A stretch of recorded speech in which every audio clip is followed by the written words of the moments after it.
Hello friends, welcome to Hans kitchen. ఈరోజు మామిడికాయ పప్పులో మెంతికూర వేసి ఎలా చేయాలో చేసి చూపిస్తాను. ముందుగా కుక్కర్ పెట్టుకొని 1 కప్పు కందిపప్పుని కడిగి నానబెట్టుకున్నాను. ఒక 5 నిమిషాలు అది వేసుకుందాము.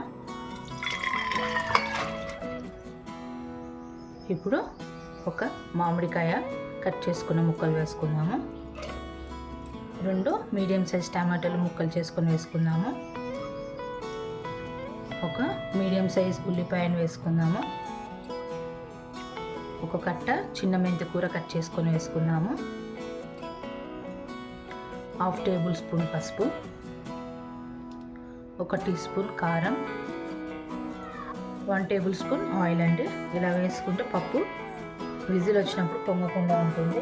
ఇప్పుడు ఇవన్నీ మునిగే వరకు వాటర్ పోసుకుందాము.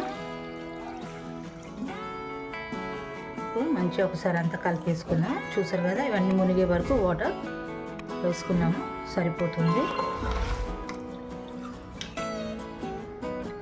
ఇప్పుడు నేను ఉప్పు దీంట్లో వేయట్లేదు, ఎందుకంటే మామిడికాయ ముక్కలు వేసాం కదా, తొందరగా ఉడకదు. అందుకనేసి ఇది ఉడికిన తర్వాత ఉప్పు వేసుకుంటాను. ఇప్పుడు పొయ్యి వెలిగించుకుందామండి. 4 విజిల్స్ వచ్చే వరకు వెయిట్ చేద్దాం. ఇప్పుడు 4 విజిల్స్ వచ్చి ఆవిరి అయిపోయిందండి. తీసి చూద్దాము. ఇప్పుడు ఒకసారి పప్పును మెదుపుకున్నాము.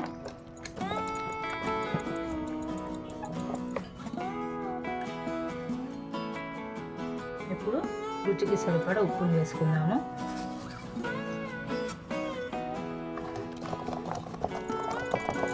ఇప్పుడు ఇది పక్కన పెట్టేసుకొని ప్యాన్ పెట్టుకొని పోపు పెట్టుకుందాము. ఇప్పుడు ప్యాన్ పెట్టుకొని పొయ్యి వెలిగించుకుందాము పోపు కోసం. ఇప్పుడు ప్యాన్ హీట్ ఎక్కింది. ఇప్పుడు 4 టేబుల్ స్పూన్ ఆయిల్ వేసుకుందాము.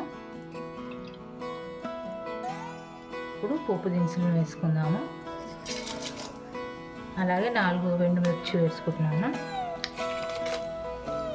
ఒక 4 వెల్లుల్లి రెబ్బలు చిన్నగా కట్ చేసుకొని వేసుకుంటున్నాను. కొంచెం ఇంగువ వేసుకుంటున్నాను. 1 రెబ్బ కరివేపాకు, కొంచెం కొత్తిమీర,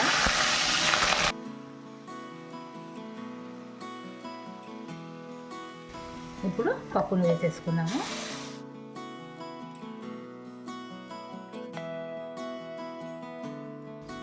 చూసారు కదా, వేడివేడిగా మామిడికాయ మెంతికూర పప్పు రెడీ. ఇలానే మరెన్నో మంచి మంచి వీడియోలు చేసి చూపిస్తాను. మా హాన్స్ కిచెన్ ఛానల్ని లైక్ చేయండి, షేర్ చేయండి, సబ్స్క్రైబ్ చేసుకోండి. మరొక మంచి వీడియోతో మళ్ళీ కలుస్తాను. Thank you.